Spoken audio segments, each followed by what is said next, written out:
गांव के एक शांत और हरियाली से भरे कोने में एक बड़ा सा पुराना घर था, जिसकी दीवारों पर समय के निशान तो थे, लेकिन उनमें बसी यादें आज भी ताज़ा थीं। उस घर की मुखिया थीं सरस्वती देवी, जिनका नाम पूरे गांव में सम्मान के साथ लिया जाता था। उनका स्वभाव बहुत शांत, समझदार और न्यायप्रिय था। उनके 5 बेटे थे और समय के साथ उन्होंने अपने बेटों की शादी कर दी। अब उस घर में 5 बहुएं आ चुकी थीं: रीना, सीमा, गीता, पूजा और काजल। बाहर से देखने पर वो घर किसी आदर्श परिवार से कम नहीं लगता था, लेकिन अंदर ही अंदर कई स्वभाव, कई सोच और कई आदतें एक दूसरे से टकराने लगी थी। शुरुआत में सब कुछ बहुत अच्छा था। नई नई बहुएं, नए रिश्ते, हर दिन हंसी खुशी और घर में रौनक। सरस्वती देवी को लगता था कि अब उनका परिवार और भी मजबूत हो गया है। लेकिन जैसे जैसे समय बीतता गया, असली स्वभाव धीरे धीरे सामने आने लगा। सबसे बड़ी बहू रीना अपने आप को घर की दूसरी मालकिन समझने लगी थी। उसे लगता था कि अब घर में उसकी बात सबसे ज्यादा सुनी जानी चाहिए। वो खुद कम काम करती और दूसरों को आदेश देना ज्यादा पसंद करती थी। वह काम से हमेशा बचती रहती थी और हर काम के लिए कोई न कोई बहाना बना लेती थी। पूजा को सजने संवरने का बहुत शौक था। वह अपना ज्यादातर समय आईने के सामने बिताती और घर के कामों को नजरअंदाज कर देती थी। इन सब के बीच गीता और काजल बिल्कुल अलग थीं। गीता बहुत ही शांत और मेहनती थी। वह बिना कुछ कहे हर काम कर देती और कभी किसी से शिकायत नहीं करती। काजल सबसे छोटी थी, भोली भाली और सीधी, जो हर किसी की बात मान लेती और गीता के साथ मिलकर घर के कामों में हाथ बंटाती थी। धीरे धीरे घर का पूरा काम गीता और काजल के ऊपर आ गया, लेकिन उन्होंने कभी इसे बोझ नहीं समझा। हर सुबह जब पूरा घर सो रहा होता, तब गीता उठ जाती। वह चूल्हा जलाती, पानी भरती, आंगन साफ करती और सबके लिए खाना तैयार करती। काजल भी उसके साथ लगी रहती, कभी बर्तन धोती, कभी सब्जी काटती और कभी रसोई में मदद करती। दोनों मिलकर पूरा घर संभालती, लेकिन बाकी तीनों बहुएं इस बात से बेपरवाह रहती। सरस्वती देवी यह सब देखती थी, लेकिन वह चाहती थी कि बाकी बहुएं खुद अपनी जिम्मेदारी समझें, इसलिए वह ज्यादा कुछ नहीं कहती थी। एक दिन सुबह का समय था। सूरज की हल्की रोशनी आंगन में फैल रही थी, लेकिन घर में आज कुछ अलग सा था।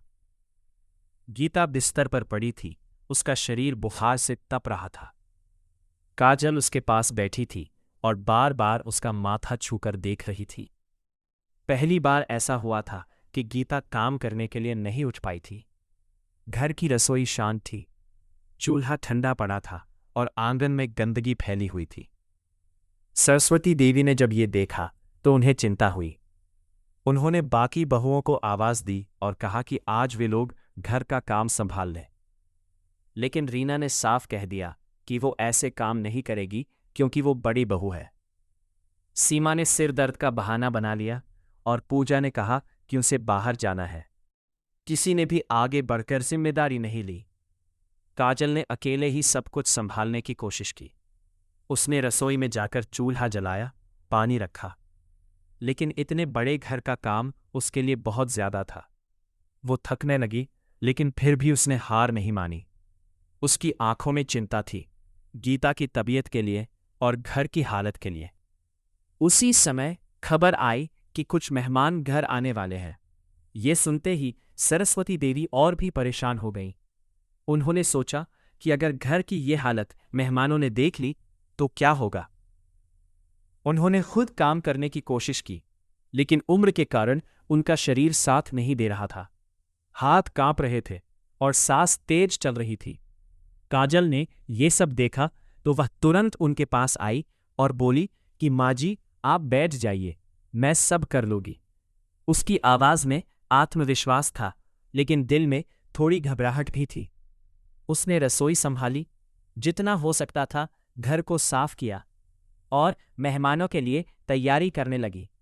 वह लगातार काम करती रही, बिना रुके, बिना थके। काजल लगातार काम में लगी हुई थी। उसके हाथ तेजी से चल रहे थे, लेकिन दिल में एक ही चिंता थी, कहीं कोई कमी न रह जाए। रसोई में धुआं उठ रहा था, चूल्हे पर कई बर्तन एक साथ चढ़े थे और वह अकेले सब कुछ संभाल रही थी। सरस्वती देवी एक कोने में बैठी उसे देख रही थी। उनके मन में काजल के लिए गर्व था, लेकिन साथ ही बाकी बहुओं के व्यवहार का दुख भी था। थोड़ी ही देर में मेहमान घर पहुंच गए। आंगन में कदम रखते ही उन्होंने चारों ओर नजर डाली। काजल ने तुरंत जाकर उनका स्वागत किया, उनके पैर छुए और विनम्रता से उन्हें अंदर बैठाया। उसकी थकान उसके चेहरे पर साफ दिख रही थी, लेकिन फिर भी उसने मुस्कुराहट नहीं छोड़ी। उसने पानी दिया, फिर चाय बनाई और धीरे धीरे सब कुछ व्यवस्थित कर दिया। उधर रीना, सीमा और पूजा अपने अपने कमरों में थी।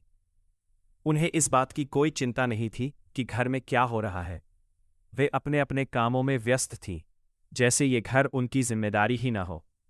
लेकिन जब मेहमानों की आवाज़ें उनके कानों तक पहुंची, तो वे धीरे धीरे बाहर आई और ऐसे व्यवहार करने लगीं जैसे सब कुछ उन्होंने ही किया हो।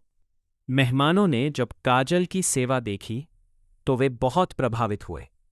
उन्होंने सरस्वती देवी से कहा कि उनकी छोटी बहू बहुत ही संस्कारी और मेहनती है। ये सुनते ही सरस्वती देवी की आंखों में आंसू आ गए। उन्होंने सिर झुकाकर बस इतना कहा कि ये सब भगवान की कृपा है। थोड़ी देर बाद काजल ने खाना भी तैयार कर लिया। उसने सबको प्रेम से खाना परोसा। मेहमानों ने खाना खाया और उसकी बहुत तारीफ की। उन्होंने कहा कि इतने प्यार और स्वाद से बना खाना उन्होंने बहुत समय बाद खाया है। ये सुनकर काजल के चेहरे पर हल्की सी मुस्कान आ गई, लेकिन उसके हाथ अब भी काम में लगे थे। शाम होते होते मेहमान विदा हो गए। घर में फिर से शांति छा गई। काजल अब पूरी तरह थक चुकी थी।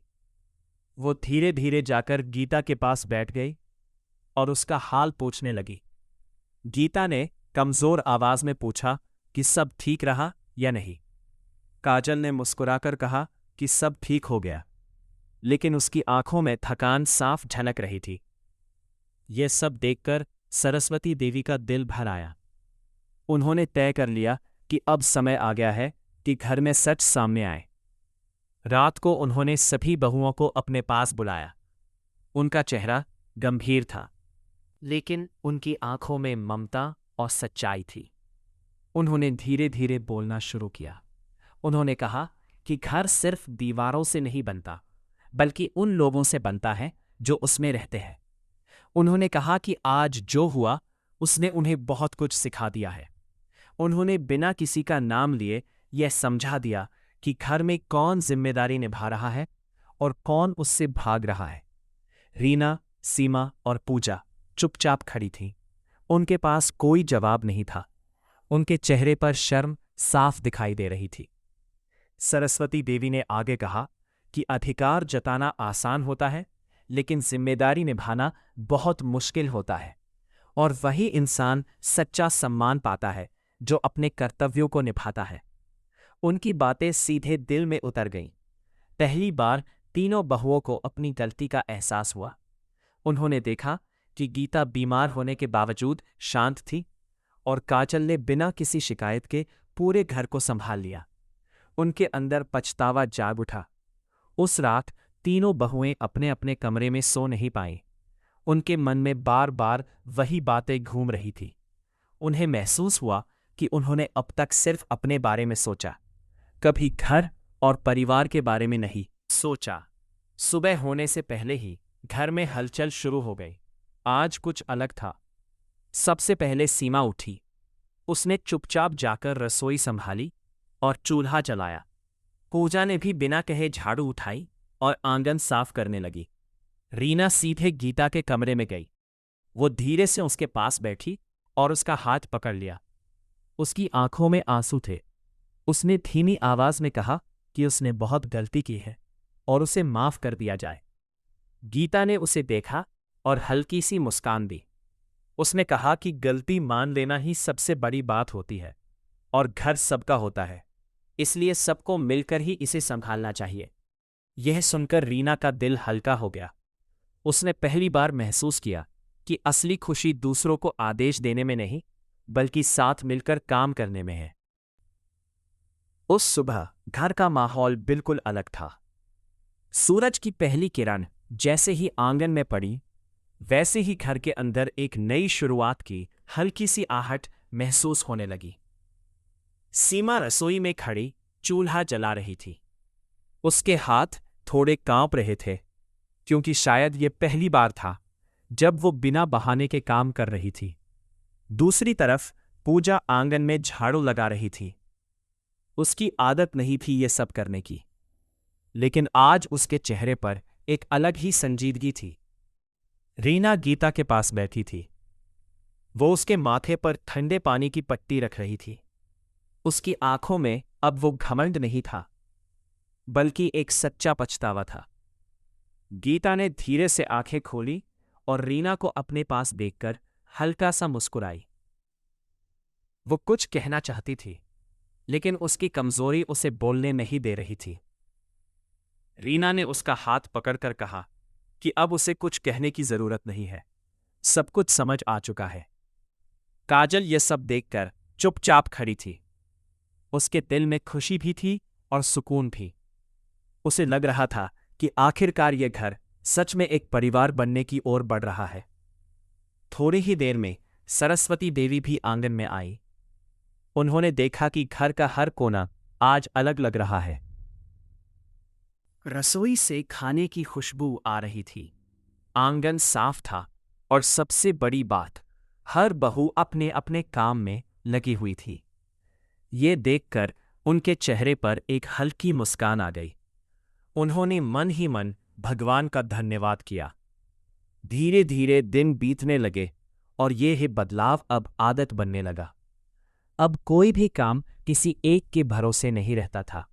सुबह होते ही सभी बहुएं अपने अपने काम में लग जाती। कोई रसोई संभालता, कोई सफाई करता, कोई पानी भरता। अब गीता को भी आराम मिलने लगा था और काजल को भी अकेले सब कुछ नहीं करना पड़ता था। गीता की तबीयत धीरे धीरे ठीक होने लगी। जैसे जैसे वो ठीक हो रही थी, वो ये देखकर खुश होती थी कि अब घर का माहौल पहले जैसा नहीं रहा। अब वहाँ शिकायतें नहीं थी, बल्कि सहयोग था। अब वहाँ घमंड नहीं था, बल्कि अपनापन था। एक दिन शाम का समय था। आंगन में सभी बहुएं एक साथ बैठी थीं। हवा में ठंडक थी और माहौल में शांति। अचानक पूजा ने धीरे से कहा कि उसने कभी नहीं सोचा था कि घर के काम करने में भी इतना सुकून मिल सकता है। ये सुनकर सब हल्का सा मुस्कुरा दी। सीमा ने भी कहा कि पहले वो काम से बचती थी, लेकिन अब उसे लगता है कि काम करने से मन हल्का हो जाता है और दिल में एक अलग ही संतोष मिलता है। रीना चुप थी, लेकिन उसके चेहरे पर जो भाव थे वे सब कुछ कह रहे थे। उसने धीरे से कहा कि असली सम्मान दूसरों से काम करवाने में नहीं, बल्कि खुद जिम्मेदारी निभाने में है। काजल ने सबकी बातें सुनी और उसके चेहरे पर खुशी साफ झलक रही थी। उसे लग रहा था कि अब यह घर सच में बदल चुका है। सरस्वती देवी दूर से यह सब देख रही थीं। उन्होंने महसूस किया कि अब उन्हें ज़्यादा कुछ कहने की जरूरत नहीं है। उनकी बहुएं अब खुद समझदार हो चुकी थी। उन्होंने आकर सबके पास बैठते हुए कहा कि परिवार होता है जहां हर कोई एक दूसरे का साथ दे, जहां कोई छोटा बड़ा नहीं होता और जहां हर खुशी और हर दुख मिलकर बांटा जाता है। उनकी बातों ने सबके दिल को छू लिया। पांचों बहुएं उनके पास आकर बैठ गईं। उन्होंने एक साथ उनके पैर छुए और आशीर्वाद लिया। उस पल में एक अलग ही भाव था, पछतावा भी, सुकून भी और एक नई शुरुआत का विश्वास भी। अब घर में त्योहारों की रौनक भी पहले से ज्यादा हो गई थी। जब कोई त्योहार आता तो सब मिलकर तैयारी करती। कोई मिठाई बनाता, कोई सजावट करता, कोई मेहमानों का स्वागत करता। अब हर काम में एकता दिखती थी और हर चेहरे पर खुशी। धीरे धीरे पूरे गांव में इस घर की चर्चा होने लगी।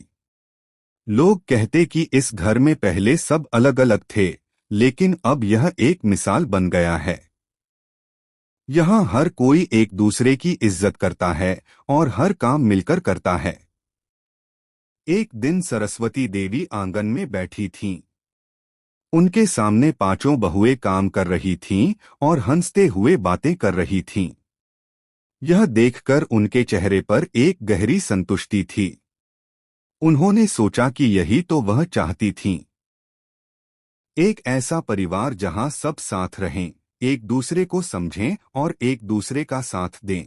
समय बीतता गया और इस घर की खुशियां बढ़ती गईं। अब यहाँ सिर्फ रिश्ते नहीं थे, बल्कि दिलों का जुड़ाव था। हर छोटी बड़ी बात में सब एक दूसरे के साथ खड़े रहते थे। अगर किसी को दुख होता तो बाकी चार उसका सहारा बनते। अगर कोई खुश होता तो सब उसकी खुशी में शामिल होते। और इसी तरह यह घर एक नई पहचान बन गया, एक ऐसा घर जहां प्यार, समझ और एकता की रोशनी हमेशा जलती रहती थी। समय धीरे धीरे अपनी रफ्तार से आगे बढ़ता रहा, लेकिन अब उस घर की हर सुबह पहले से अलग होती थी। पहले जहां सन्नाटा और अलगाव था, अब वहां हंसी, बातचीत और अपनापन था। आंगन में सुबह सुबह पांचों बहुओं की आवाजें गूंजतीं। कोई रसोई में गाना गुनगुनाता, कोई सफाई करते हुए मजाक करता, तो कोई पानी भरते समय हंसता हुआ दिखाई देता।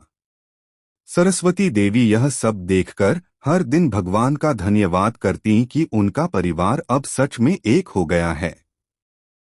एक दिन गांव में एक बड़ा त्योहार आने वाला था। पूरे गांव में उत्साह था और हर घर में तैयारियां शुरू हो चुकी थीं। सरस्वती देवी के घर में भी हलचल थी, लेकिन इस बार कुछ खास था। इस बार तैयारी किसी एक या दो लोगों के भरोसे नहीं थी, बल्कि पांचों बहुएं मिलकर सब कुछ कर रही थीं। रीना बाजार से सामान लेकर आई, सीमा ने रसोई की जिम्मेदारी संभाली, पूजा ने पूरे घर को सजाया, गीता ने मिठाइयां बनाई और काजल हर किसी की मदद में लगी रही। घर का हर कोना चमक रहा था। रंगोली से सजा आंगन, दियों की रोशनी और खुशियों की चमक, सब कुछ ऐसा लग रहा था जैसे यह घर नहीं बल्कि एक सपना हो। सरस्वती देवी एक कोने में बैठी यह सब देख रही थीं और उनकी आंखों में खुशी के आंसू थे। त्योहार वाले दिन गांव के लोग भी उनके घर आए। जब उन्होंने देखा कि पांचों बहुएं कितनी मिलजुल कर काम कर रही हैं, तो वे हैरान रह गए।